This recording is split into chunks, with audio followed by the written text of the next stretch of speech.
ఎదుర్కోవడంలో పాకిస్తాన్ తగిన చర్య తీసుకోలేకపోతే అవసరమైన సాయాన్ని అందించేందుకు భారత్ సిద్ధంగా ఉందని, సరిహద్దులకు అవతల ఉగ్రవాదంపై పోరాడగల సత్తా భారత్ దళాలకు ఉంది అని రక్షణ శాఖ మంత్రి రాజ్నాథ్ సింగ్ చెప్పారు. ఆపరేషన్ సింధూర్పై మంగళవారం రాజ్యసభలో ప్రత్యేక చర్చకు ఆయన శ్రీకారం చుట్టారు.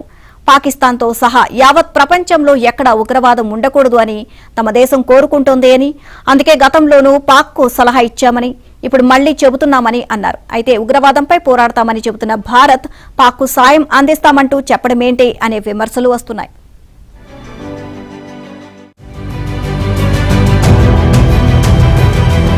పోరాడగల సత్తా భారత్ దళాలకు ఉంది అని రక్షణ శాఖ మంత్రి రాజ్నాథ్ సింగ్ చెప్పారు. ఆపరేషన్ సింధూర్పై మంగళవారం రాజ్యసభలో ప్రత్యేక చర్చకు ఆయన శ్రీకారం చుట్టారు.